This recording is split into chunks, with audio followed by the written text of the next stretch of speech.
Oh, it's showtime. Yo, how about that? Hey, Michael, what's you doing, bud? Oh, I was just catching up on some local paranormal stuff. How about you? Oh, just trying to catch up on all the latest gossip. So, How's everybody doing today, today? today's I think, will be a fun episode. It's not every day you get just the two of us hanging out. Yeah, this is a first. It is. Yes, it shall be a fun one, though, for sure. So, what's new?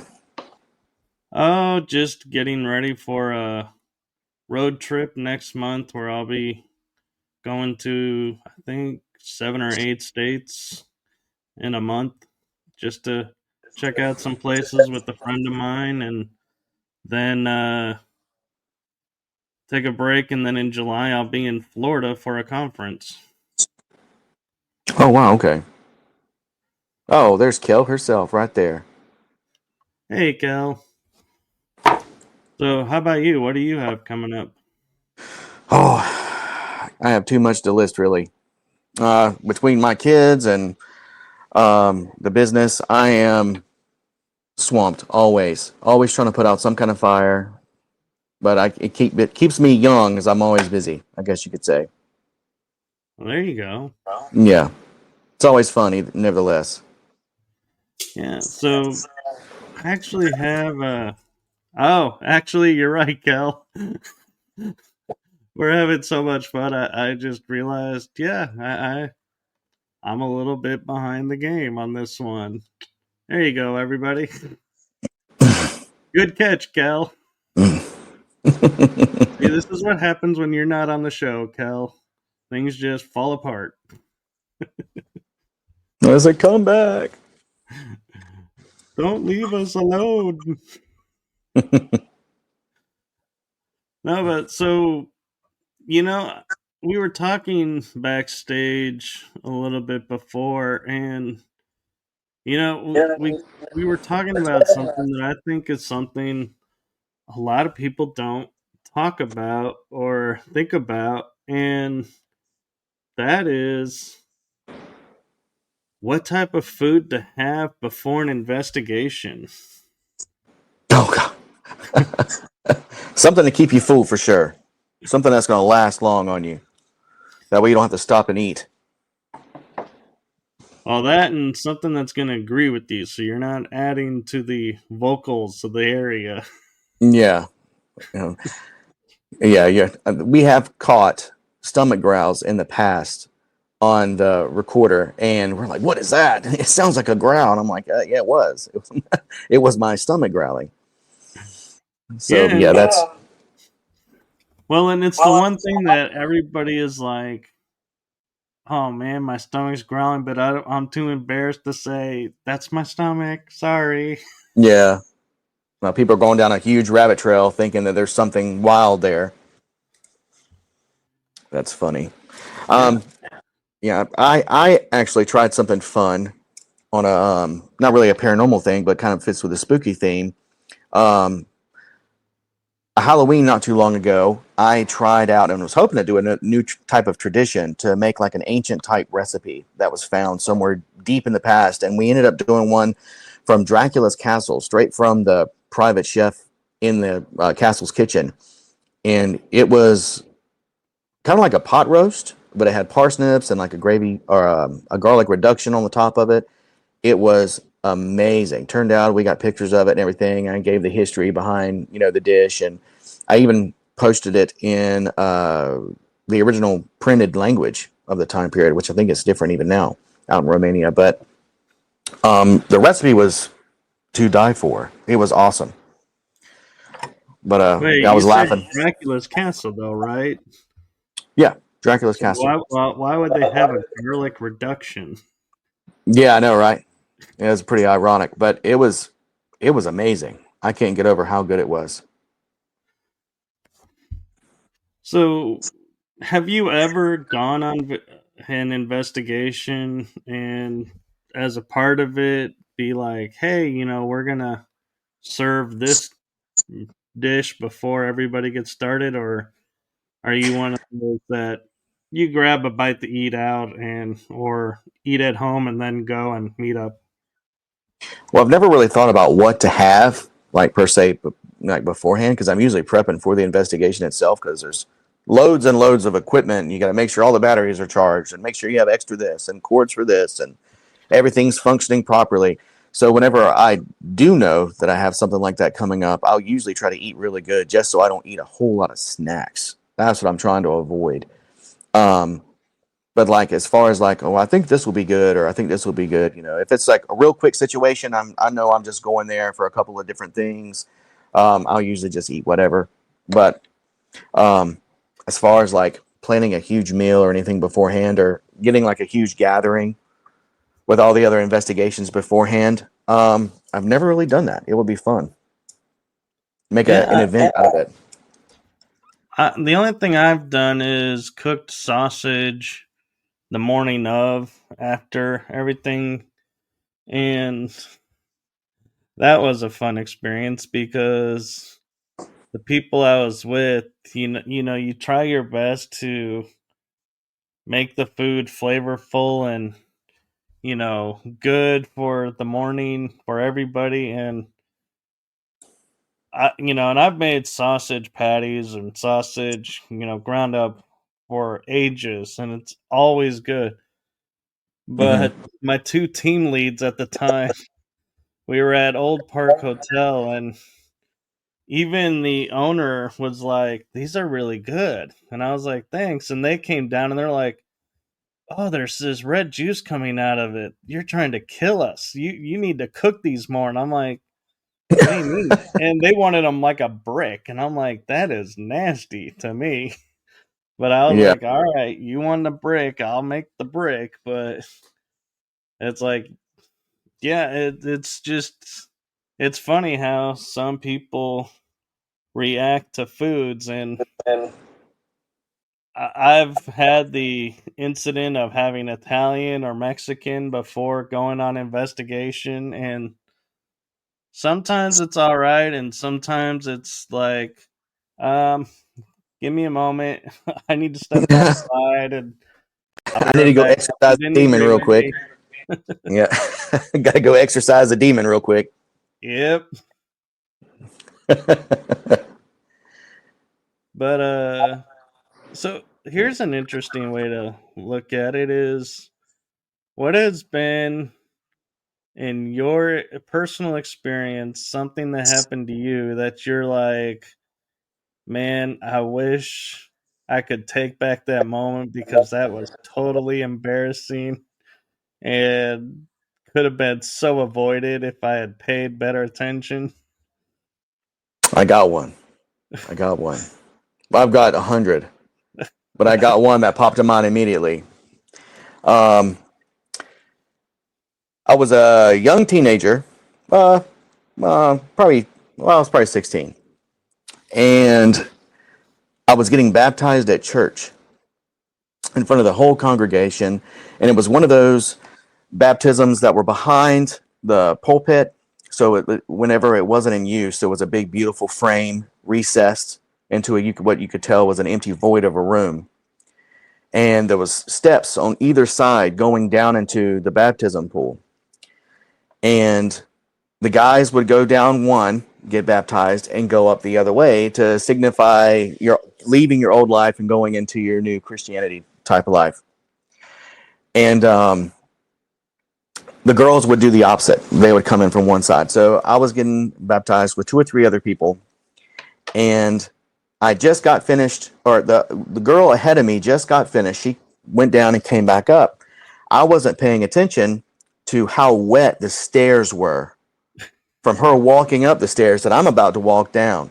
So they called my name, and I started to walk down, and I'm talking, I slipped on that step, and I didn't just go slip, slip, slip, slip. I went, shoot, my legs went straight out, and I landed on the stairs, straight on my back, and said, all the way down, and splashed the water. I mean, the preacher was all soaked and everything like that. He tried to, catch me. There was no stopping me. I heard laughing throughout the congregation. I heard people trying to hold their laughter, and then I heard people, oh my gosh. There were certain people that said they broke down in prayer as soon as they heard it happen and stuff. I was like, yeah, well, the devil had to get me one more time, I guess. But I was sore for days, and I had to stand up and get baptized with the straightest face possible, trying to just forget that ever happened. But I laugh so hard about it now because I was so devastatingly embarrassed when it happened. But then Well, I and was the just like, funny thing whatever. is, you get your head out from the under the water. You're standing up, and then you're going back in the water. Yeah, I couldn't wait. So I had you to go got ahead a and go. double baptism. Yeah, I baptized myself. Yeah, that was funny. Yeah, somebody actually told me, he said, man, you can't even let a preacher baptize. You got to do that yourself, too. I started laughing. Oh man. But yeah, that was one of them. What about you?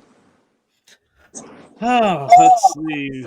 Which one can I share? Well,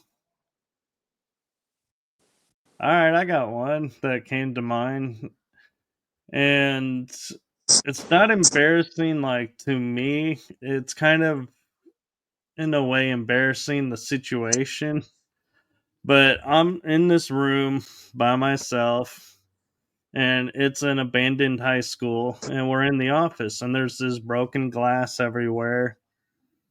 And my team closes the door, and they're like, here, we give you an energy amplifier, so we're gonna make sure you're gonna get messed with. And I'm like, okay. Well, I start to hear noises, and I can hear staplers, like papers being stapled, and I know it's abandoned, so I'm like, okay, that's residual. Then I hear this knocking on the glass next to me, and I'm like, sitting there going, "Oh my god, do I stand up? Do I like freak out because and try and figure out because my eyes are closed who is next to me?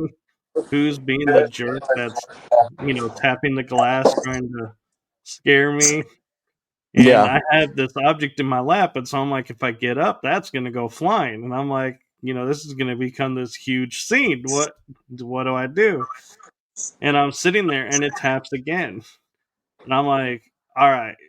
And then I hear this tap and knock on the door, and I'm like, oh, never mind. I don't need to get up. It's the team messing with me. And we wrap it up, and I go, it's funny, guys. If you want to get me, you can't be standing outside the building, outside the room that I'm in, laughing because I could hear you.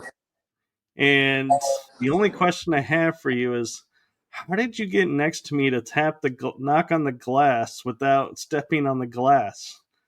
And they go, we never entered the room. I oh said, wow. no, seriously, who was tapping the glass? And they're like, no, seriously, none of us. And my girlfriend at the time, my now ex girlfriend, she leans over and goes, I told you guys you wouldn't be able to get him. I was Yeah, like, oh no, they got me because I'm like really, sitting here seriously thinking, okay, they're messing with me that something was tapping this glass so that it wasn't them and somebody was in the room and just isn't fessing up. that's funny. Yeah, I do have another one for you. I was doing an investigation, and we were starting to get some kind of a vibe. They came in, the temperature dropped and stuff like that. So you could tell that something. It was almost like people were standing around you, but nobody obviously was there. So I pulled my phone out to get a flashlight to see if I could see, what was around me and was making like a little noises here and there. Like maybe it was like a curtain tassel brushing across the floor, making what would sound like a carpet move. Um, so I looked around. I didn't really see anything apparent. I stuck my phone down between my legs because I was reaching to get my recorder out to do that. And right when I did that, I got a call, and it was on silent, but it was on vibrate. It said bzzz right there in my crotch, and not even seconds before that, they were told, yeah, they're known to like touch people here. And then all of a sudden, my crotch went off, and I was like, oh my gosh, it freaked me out because I wasn't expecting it, especially in the location. But it blew my mind. I was like, all right, I'm taking a quick break real quick. That I couldn't even take anything seriously. I was laughing so hard. So I had to like, all right, let's, take a break and walk outside, refresh our mind, and then go back in. But that was Yeah. hilarious. And they were like, the noise you put out, we all freaked out because we didn't know what that was. And I was like, well, I didn't expect to have a ghost vibrate my crotch real quick. Yeah. So, but we were dying about it. It was hilarious. It's been something we've talked about many times since. Yeah. I actually have one similar to yours, not slipping and falling in a pool of water. That would be nice. Yeah. But mine was I was doing an interview and I was like sitting there thinking, okay, I don't like to eat, before doing stuff on air because the stomach's going to gurgle if it doesn't agree with you or if you ate too fast. Well, I'm sitting here and they're asking me questions, and I'm kind of moving a little bit because my stomach's getting a little tense. And I'm like, uh oh, let's just get through this. And my stomach starts growling. And I'm like, this is so embarrassing. I'm like, oh my God, I'm on an interview and my stomach's growling, and people are going to be like, oh my God, there's something there, something's on the airwaves. And I'm like, Mm-hmm. do I fess up or, do I say anything? And then I was like, maybe I'll get lucky and they're not hearing it. And so I stay quiet and it doesn't stop. And it like gets, that tense growl that you get feeling where you're like, oh boy. And I'm like, and I move a little bit and they're like, and my stomach doesn't growl, but they go, what was that? I go, oh, I just needed to adjust because, just been sitting so long. And they're like, oh, okay, well, we thought we heard something. And I was like, no, I didn't make any sound that time. And so I'm thinking, oh boy, were they talking about the stomach growl earlier or not? And then my stomach growled again, and I was sitting there going, oh my God, oh my God. Long story short, we get to the end of it, and I say to the person, I have to say, if you heard growling at all during this show, during this interview, I am so sorry. And they go, what are you talking about? We didn't hear anything. And so I was sitting here the Outed entire yourself. interview being like self conscious and nobody's hearing a word. You outed yourself. I did. I was so embarrassed. I was like, oh, I can't believe that. And actually, one that was even funnier where I got outed by my friend was um, in the UK. There's a show, Alien UK, he calls it now, or Alien 8 UK. It's Andy Decodes. And I was doing something with him on his show, and we were on a break. And so he gives a 5-minute break because it's a 2-hour show. And we're watching this video, and I'm snacking.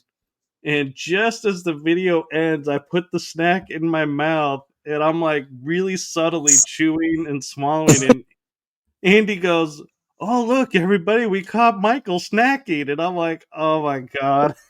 Yeah. I turned so red. I was like, I'm sorry. I thought I could get it in before the show ended, or the video ended. It could start up. That's funny. Hello. Kel, Hello. Hi. how are you? I'm good, thanks. I just thought I'd pop on to say hello. Can't stay away from us. No, certainly can't. Yeah.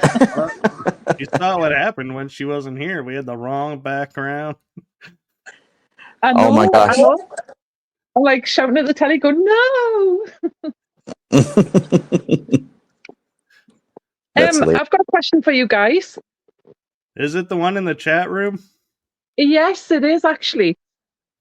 I'll let you put it up, Michael. All right, you can ask it now, Kel. Sorry? You can ask it. Okay. If you could go anywhere in the world, the paranormal world, where would you go? That's a thinker. If you have an answer, Michael, you can go ahead and go first. Well, if we're talking the paranormal, I would say the spirit realm, because that would be so cool to see how everything works over there and how they know what they know. And be like, ooh, and then bring that information back here. That would be cool. But in the physicality, I would have to say,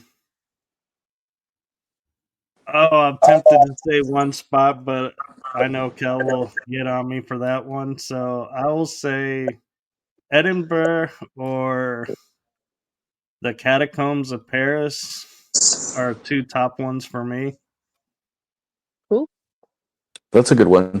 I would not mind going to I want to go to a lot of places, but I think Stonehenge would be a really cool one.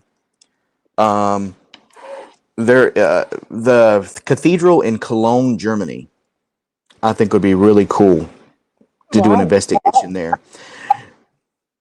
There is a show on the Travel or History Channel. I'm trying to remember which one it is. It's The Curse of Oak Island.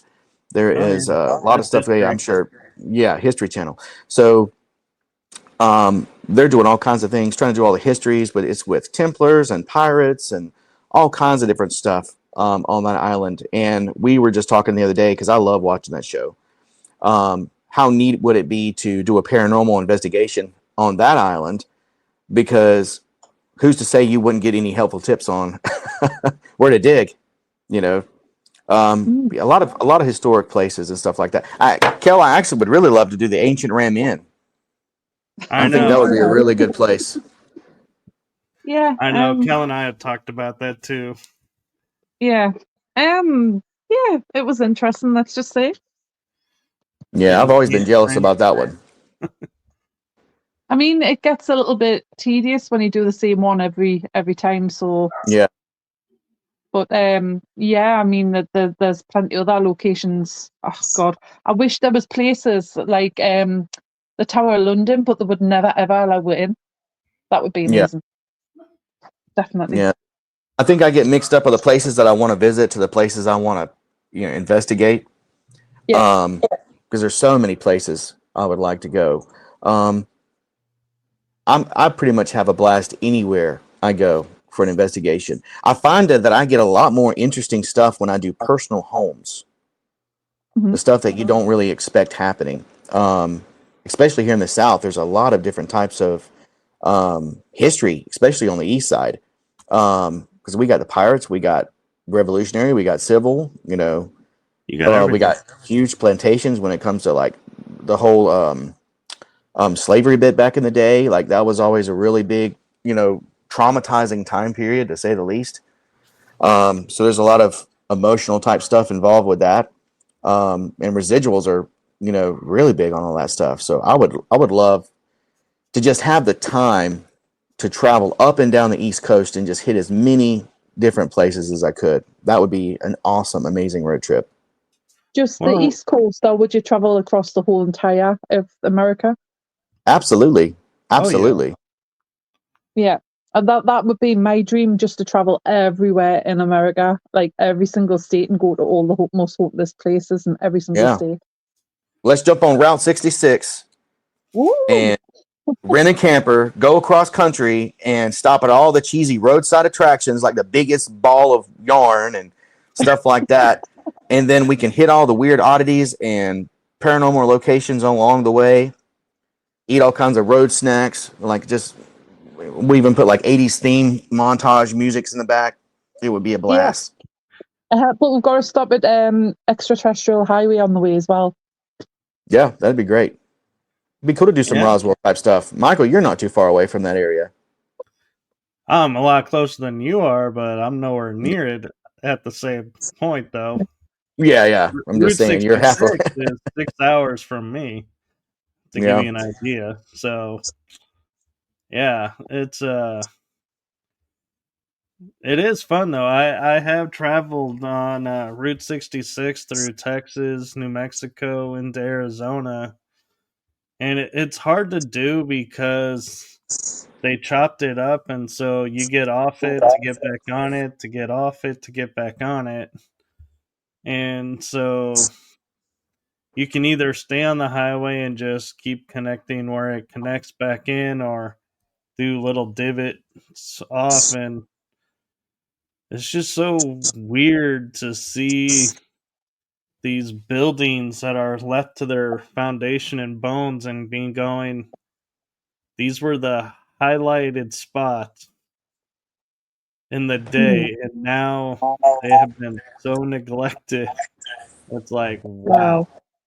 yeah, Hmm. Yeah, they should preserve them sort of things for future generations.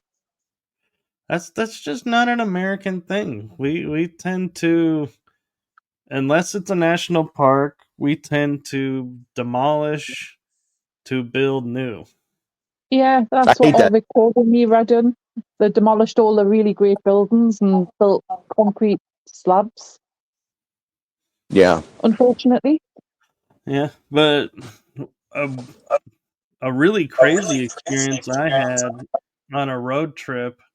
I was in Florida, and my friend and I were near Cape Canaveral, the Kennedy Space Center, and we went and we were noticing a lot of cars were all of a sudden parked on the street of the beach, and we're like, "What's going on?" So we decided get our metal detectors, and we're like, "Hey, it's a beach. Let's go metal detect." And we get out there, and there's a shipwreck came ashore from the storm that they had recently that they didn't know about. And so people were gathering around it and taking photos. And I mean, we took photos, but it was like so cool to sit there and be like, I'm looking at the remnants of a ship from who knows where, who knows when, before it gets taken away and put into the basement of a museum, never to be seen again. Wow. Yeah, we get them pretty regularly. Ships that come up.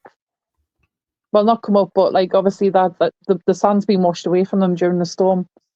Um, yeah, I can't remember the last one, but there's a few up in Northumberland next to where I am. There's a couple in Amble. The wooden boat ones. I don't even know how old they are. I haven't even looked into it yet, but I just know that there's a few up there. It's interesting though. Yeah, but I will say the most unique place, and you might agree with me on this one. The most unique place I think would be coolest to investigate would be underwater in the Black Sea, where there's no bacteria or anything. So when you go down and see the ships, they are exactly as Oh they yeah. were when they went down. Completely preserved. Yeah, that would Mm. be the most wild paranormal experience because you are like literally looking at the last thing they saw Wow. still today. Yeah, that'd be interesting. I've never even thought about that being on a paranormal aspect. That'd be Have neat you guys in the history. heard of something called the Baltic Sea anomaly? I have not. I haven't heard of an anomaly there. Yeah. It's basically it came up on a ship's sonar that was scanning the seabed. If you Google it, it looks amazing from what they found. It actually looks like something of Star Trek. It's got like geometric shapes and everything to it. It doesn't look natural whatsoever. You can't. I don't think they've been able to dive down to it. They might have. I don't know. But like I say, they've done the sonar and they've sent the thing down, the submersible thing, and basically it looks like a stone spaceship, except it apparently they took samples, and it is actually Oh, stone, but oh, the oh, shape of it Kel, is Yeah, I'm weird. looking. you got your shows backwards. Sorry, say that Yeah, again, that's Michael. Star Wars, not Star Trek. It's the Millennium Falcon. Yeah, that's it off, and you'll get it wrong. No, you're fine. I'm looking at Yeah, pictures of it now. That's wild. Yeah, yeah, I've seen that, and I'm like, yeah, that does look like the Millennium Falcon, and I'm like, dude, Star Wars is like right here in our oceans, and yeah. yeah, But the thing is, it's got like what looks like it's crashed into the seabed and just like obviously left a trail along behind it as well. Yeah, yeah, I'm looking at that. You can yeah, see the trajectory. Yeah. it's like literally like something crashed there, and Hmm. the sediment hardened and maybe made it rock, and it is a ship. Who Wow, knows? interesting. It looks really neat to say the less, say the least. Yeah. It just shows you we don't actually know what's down there. Yeah. Since you're on, Kel, I'm curious, with you being in the UK, and E, you may have come across this being on the East Coast, but the conspiracy theories that have lately come about around the Titanic, Which that ones? it's not the Titanic that's at the bottom of the Atlantic, that it's the Olympic Yeah, they and did Oh the say yeah. that they were battery switching the names and stuff. I haven't heard too much about it, but I have heard what you're saying. Yeah, I heard that they'd done it because of insurance purposes, that they switched the Olympic with the Titanic. Because the windows, like when they take the submersible down there and take pictures and they've mapped it all, and the windows apparently a totally different shape or size to what the Titanic was meant to be, like to the photos of the Titanic, and it's identical to the Olympic. Yeah. So apparently, yeah, it was damaged. The Olympic was damaged, so they set that off. Apparently known with the most richest people in the world that were competitors of the people that owned the Titanic, and they all went down on it. So just seems a bit weird. Yeah, and here's something I want to throw out, and it's not necessarily conspiracy theory to say, but I found it interesting is the Titanic sank in 1912, I believe.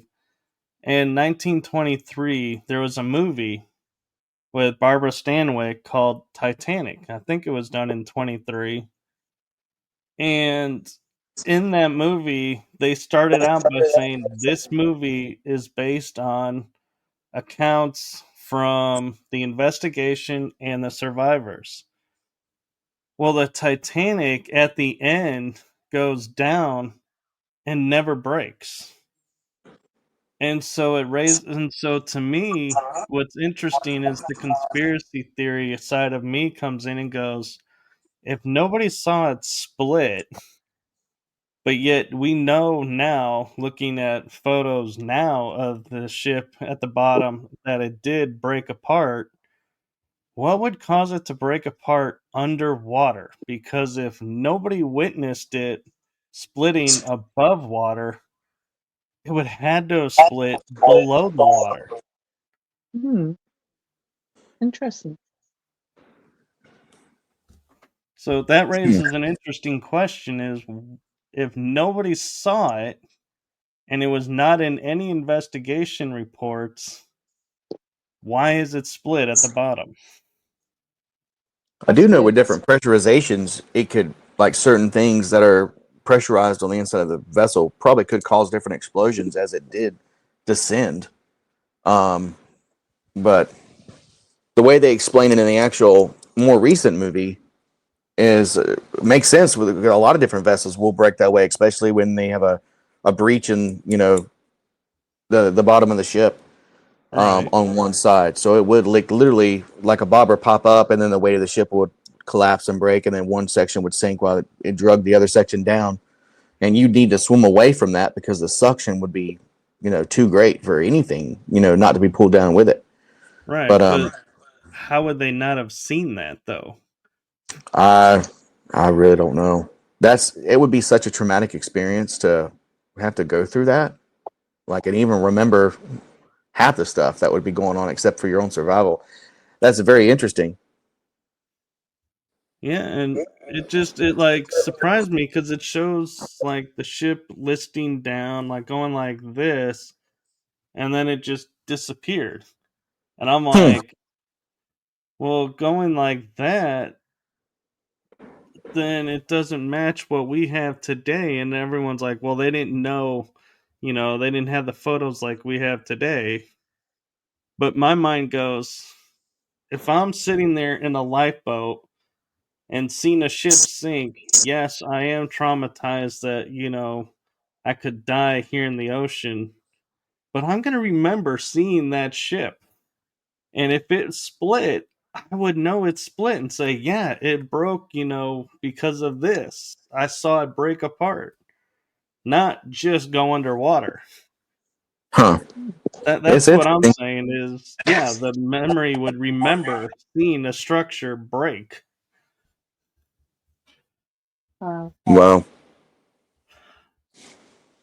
well, guys, that's I'm gonna love you and leave you. I've just popped on to say hello, and I'm gonna continue to watch the show, but I need to go now. thanks for popping in, Kale. And Yeah. you are doing an excellent job without us, I must say. Oh, you're just saying that.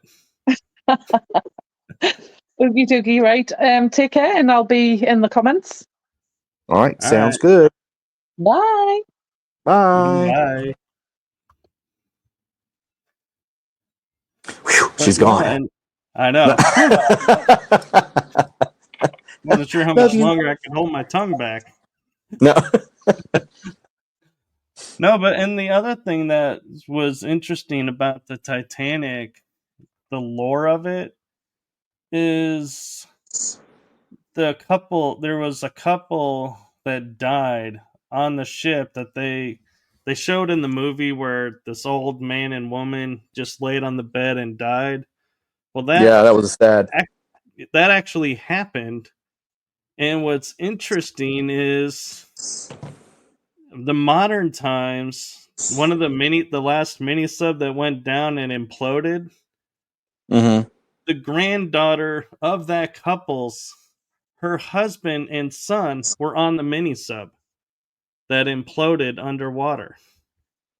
Hmm. And so there's like a little conspiracy theory that's going around that says the Titanic strikes again. Her family died twice due to the Titanic. Yeah, that submersible So situation was so wild. they are, and it really though also begs the question of what would cause the odds to be that one time the mini sub fails, it would be a family that's already been taken by the same ship. Well, What you are see that the movie odds? Final Destination. Oh yeah, Remember that movie that movie Final Destination. They said when death fails to get you, it will succeed on a later day. yeah, So, I mean, going on that aspect, maybe sadly that family line wasn't meant to last as long as it did, and the conditions had to be met in the conditions that were similar, prior to.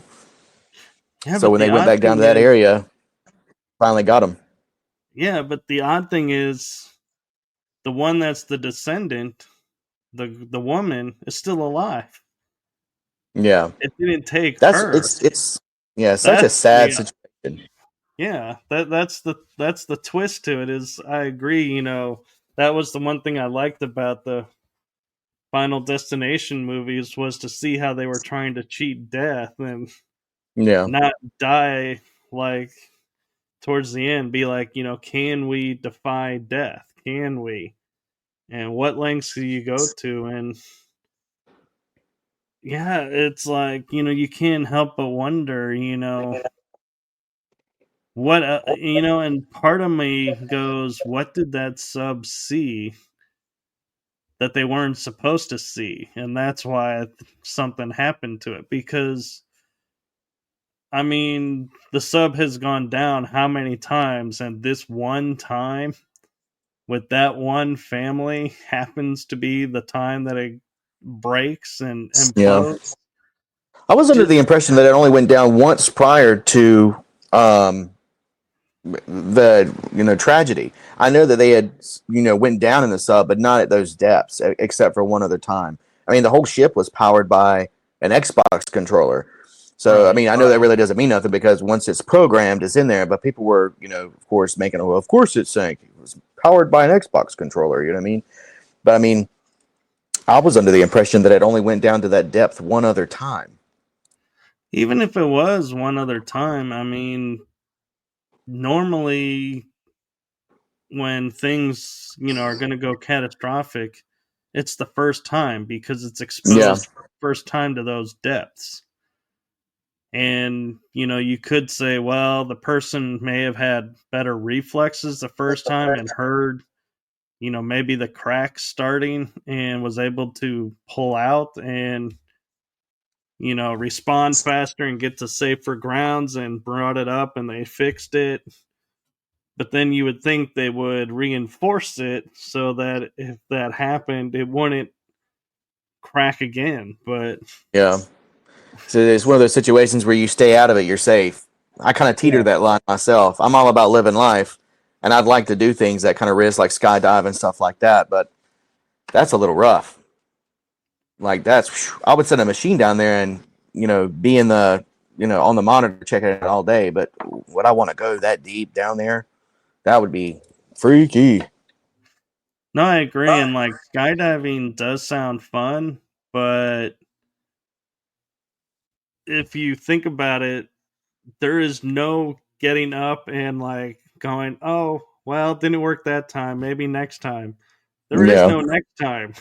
No, no next, Skydiving. no next time. So I'm that's the all about thing it. that keeps me from doing it is it's like, God, if something happens, there is no taking it back. Yeah. Well, maybe the first time they went down and it was a success, somebody had like a little fairy in their pocket or something, protecting them. Yeah. Now this is interesting. Kel says she Googled it and it went down 13 times. Wow, that's awesome. So Man, the video I 13. watched was inaccurate.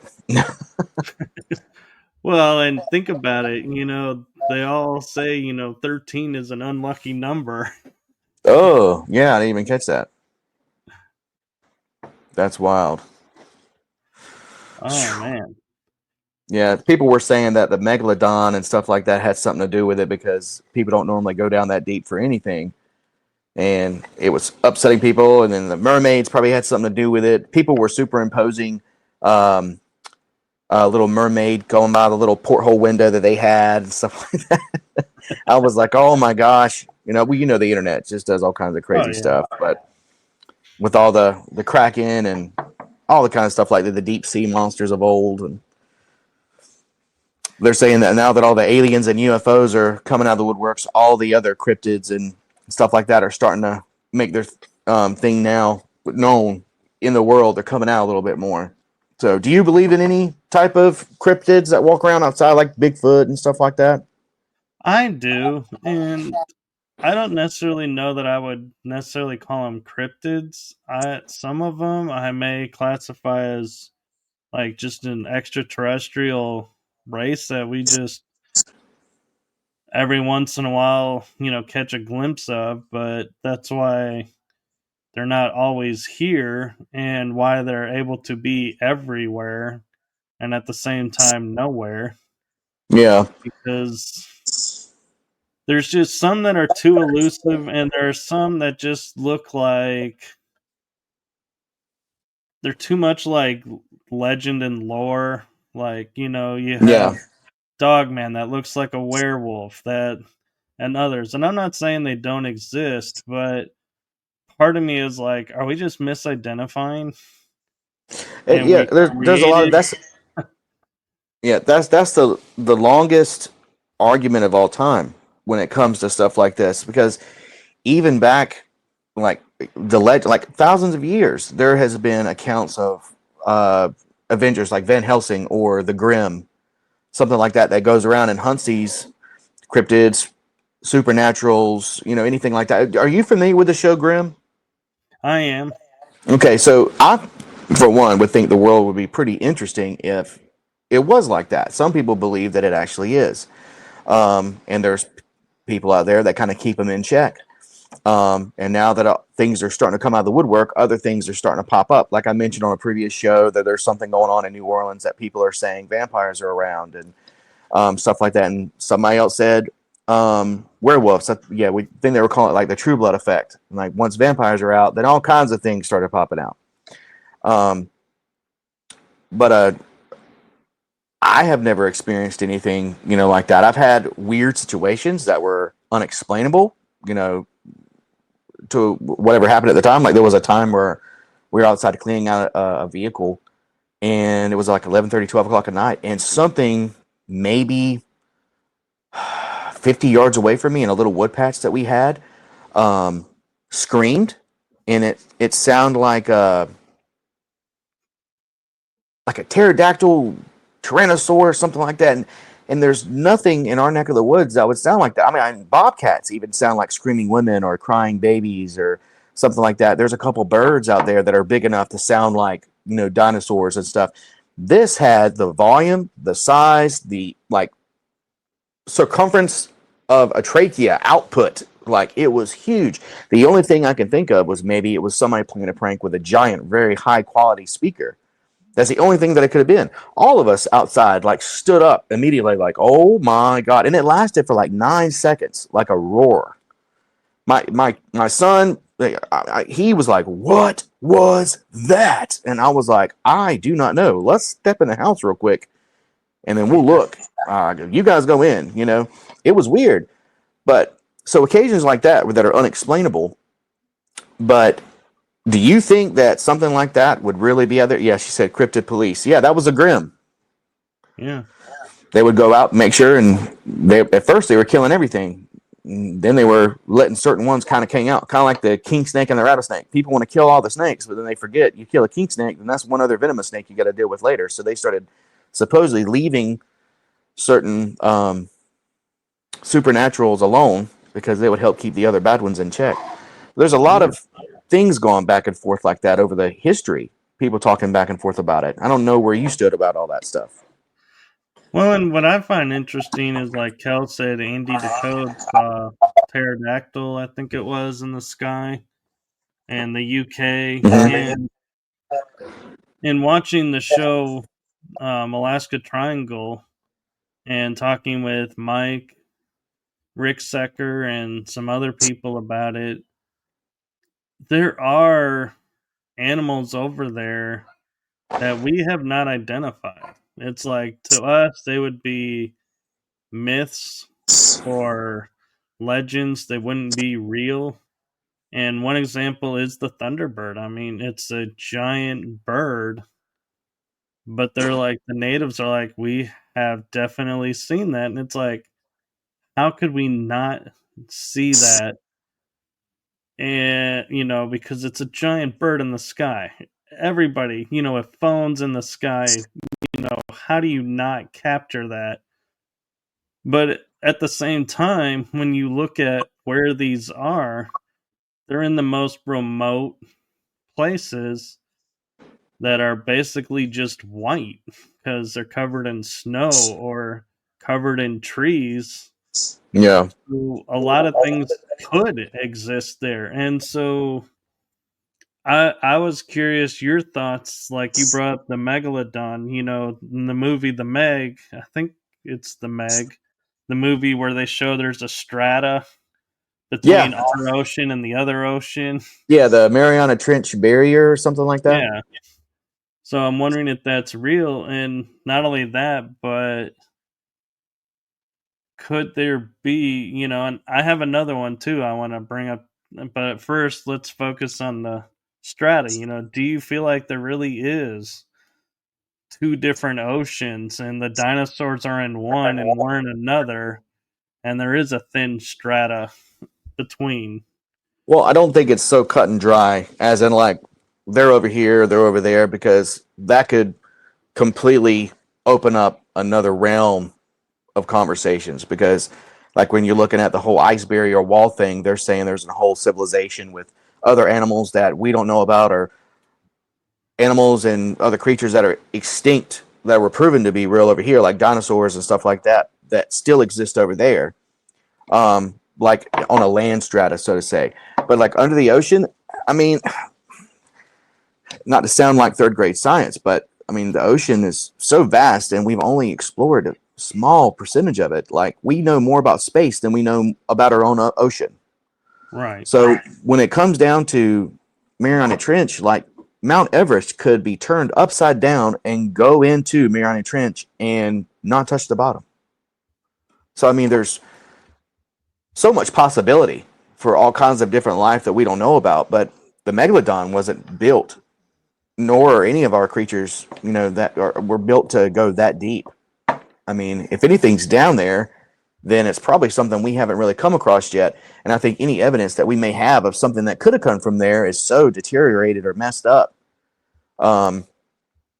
before it even reaches an area where we could even observe it. Like, up until maybe a decade or a little bit more than that ago, people never really saw giant squids. They only really pulled them out of sperm whales' guts. And so people even thought, oh, no, they can't really see. They're a deep sea ocean. Now I see like a video every other week about a giant squid, coming up. I'm like, wow, something's must be really going on for all these squids to start coming up, because humans didn't even really know about them as much as we knew about everything else. It was always just something you would see in the old black and white drawings on maps and stuff like that. Now we're seeing it. So I do believe there is some kind of a situation to where we are not seeing everything we need to see, but I'm not exactly sure if it's as simple as like a strata or a veil or gateway or like level of consciousness. Like, I have no idea. Well, and along those lines, the other thing that I was going to bring up, and it's something that I've only recently, like, I can honestly say, really started paying attention to, is when America. So you're in America, and if you book a flight, say to New Zealand or Australia, your flight will go east to get there when it's on our west coast. Why can we not fly west to get there? Why do all the flights go east? And because you can fly west to Hawaii, you can fly west to Japan or China, but to go to Australia, you have to go east. Yeah. And so it begs the question, what's in the water there that they don't want you to see because the water is visible by air? And so there are rumors that, like, there's islands there that have, like, the Jurassic Park islands are really in that area where the dinosaurs are still roaming, Mm-hmm. or but it is an interesting question, when we can fly anywhere but we cannot fly west to that spot. Well, if I had to get basic logical on that, I don't know this for a fact. I did grow up flying. My grandfather and my father are both pilots. Um, Growing up doing that, I actually asked the question on the map: why does the map not include a straight line? Um, there's an effect called the Coriolis effect, and snipers and stuff will actually use this too, and it's to try to adjust and guesstimate the aspect of the curvature of the Earth over a long distance. So, like, if there's windage involved, or a long distance of the weight of the bullet itself, you have to account for the curvature or the land of of the actual Earth itself, because gravity will straight up pull that in a certain area once it starts to slow down its momentum. Now, I always thought as a kid, and I couldn't even believe I even thought about this, but I always thought it was the plane ascending and descending. No, but if you look at a ball or a globe or whatever, and you try to draw a line, you draw one line to this side, it's long. But if you try to get to the same thing and you go around, the surface area of the ball is smaller up top. So it would be a shorter line by measurement. I think the reason why they go right to go to New Zealand, just off the top of my head, is because they want airports and stuff like that under them. That way, if they have an emergency, they can land. They have a place to land and not over the big, vast Pacific. If they need to refuel, whatever, they could stop at multiple different areas. And it's also probably a lot better for other people that might be on there sharing a flight to an area that they can hop, skip, and jump to on the way to such a long distance from the U.S. to New Zealand. I don't know that. That's just what I would think would make common sense. But yeah, if I would rather fly over multiple possible airports over a long trip rather than over nothing, other than a crash site. You know what I mean? That's what I would think we would go for out. It makes sense, but I also, though, I think about, we have floating cities like oil derricks or stuff. So how hard could it be to make, off of a small island, a floating landing strip? We have the That's cool. I technology. never thought about that. We Yeah. we could easily do that, and people could. I mean, that's what Midway was, actually. Midway Island was not a military strong point, but they held it because it was a jump point. That's all it was. That was its importance. Was it was a military. They could drop a plane there, refuel it, take off, and go west. It was the perfect spot they determined for that. That was the only strategic value for that little tiny strip of land that civilians built the landing strip on. Wow. And so when you think about it like that, it's like even in World War II, we were developing ways for planes to go west. Yeah. So that's where, to me, it goes back to what is there that we're not supposed to know that is why we don't go west. Yeah. It's interesting. That's very interesting, actually. I'm going to check that out and see if I can come up with a good solid answer for that. But yeah, just off the top of my head, that's what I would assume. If I had to be forced to answer a question like that in hopes that it was right, that's what I would say. But I can't say I know the honest answer from it, though. Yeah, and we may never know the answer to, because who's to say if there is something there, all the weather stuff that's going on, an island could disappear because Yeah. the water level changes. And Islands have disappeared in the past. so I know we're getting close to time, but Kel has a question. Has either of you seen the drones? If so, what do you think they are? I saw them last week for the first time. What I think could be the drones. So what do you think they are? I have no idea. Um, as I just said, I grew up around airports. I mean, one of my weekly chores was to make sure that certain areas of the runway was cut. It was a grass strip. Growing up, like, it was some of the best memories ever. I love that place. So we were very, accustomed, to what aircrafts look like, certain tails and lights and stuff like that, because we would have to go out there and talk on the radio to let them know if we ever had a mayday that our airport was open and clear. So we would always do stuff like that. So living in a marine area, we have test flights and ospreys and all kinds of stuff. I mean, the Chinooks were flying around this past weekend. Like, there's always some kind of air traffic going on, which is fine. Everybody calls it the sounds of freedom, and we're all about it. These I've never seen light wise. It was either a very bright light far, far away, or it was a smaller light and they were closer, but it seemed like they were far away. And the way they moved so quickly and abruptly stopped is what really caught my attention. And they were so bright, but it was like an orangish type light. And there was three of them, and they were like in a triangular type pattern. But then one would move out, the other would move up, but then all of a sudden they would go back into a triangle again. And I'm not a big alien type person. I've never really been like, oh man, there's a UFO, or I got probed when I was 14. You know, I never had anything like that. It was crazy. You know, I've never been one of those type of people. But this was like, wow, I really don't know what this is. Hey, y'all go outside and look at this, and y'all tell me what you think. And what was funny is we had another aircraft flying in the same sky in the same view of this giant triangle, and it was obviously an aircraft. 10 minutes later, we had a hospital helicopter fly over. That was very apparent, but these right here were strange. So, but I have no idea what they are. Nah, you know, aliens do that supposedly. Yeah.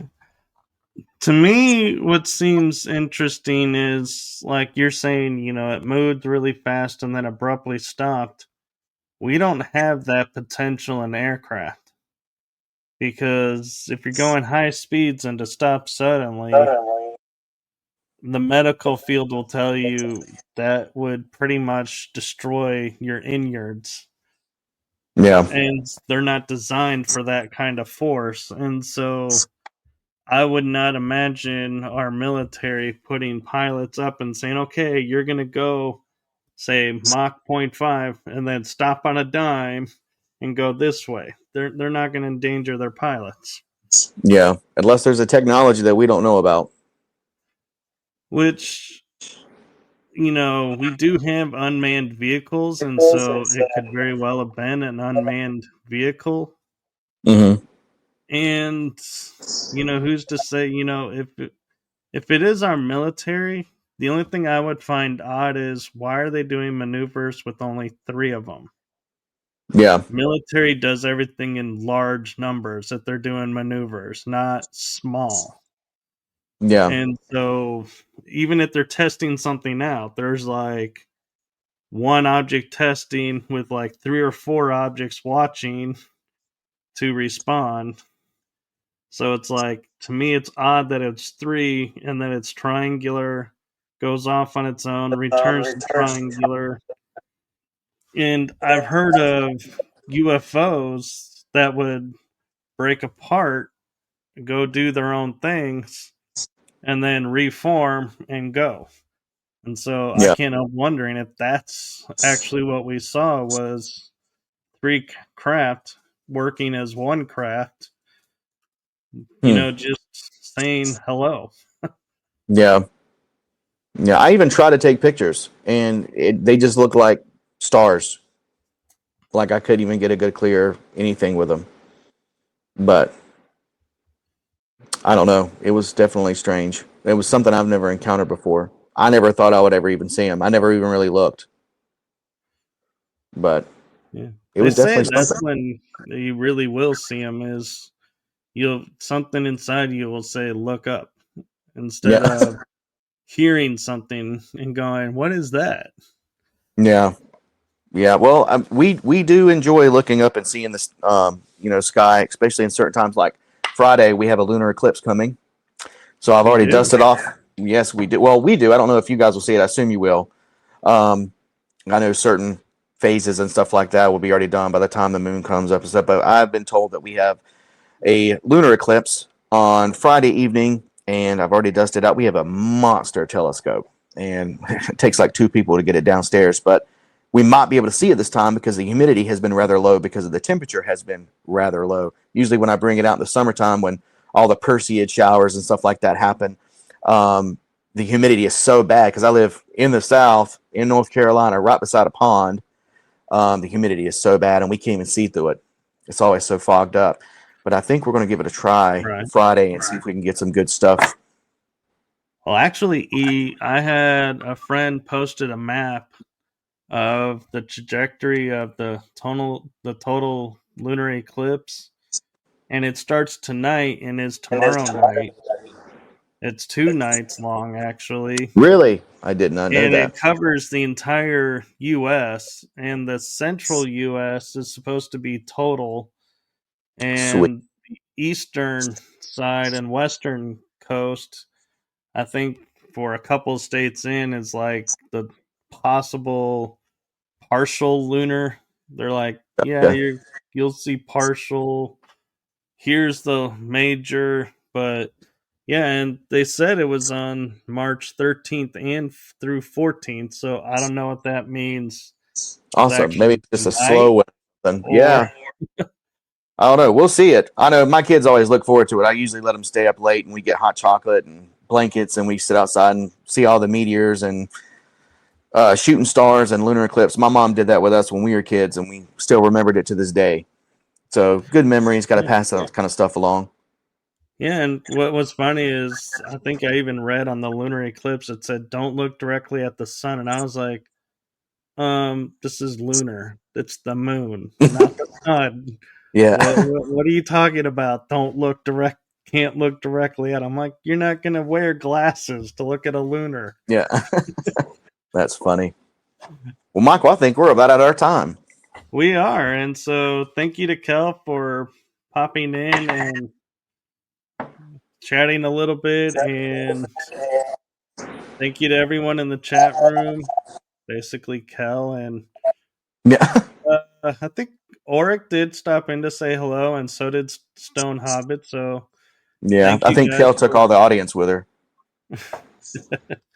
But thank you all for watching, and we will be back in a couple of weeks. I wish we could announce who our guest is, but so far it's a mystery even to us. So, but we do know we will have an episode. So we look forward to seeing you all on our next episode. And with that, I'm going to let E practice his sign offs.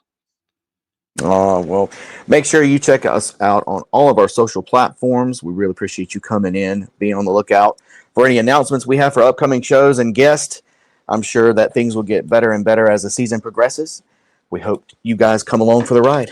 Thank you so much for watching. And Kel is waving goodbye to everybody.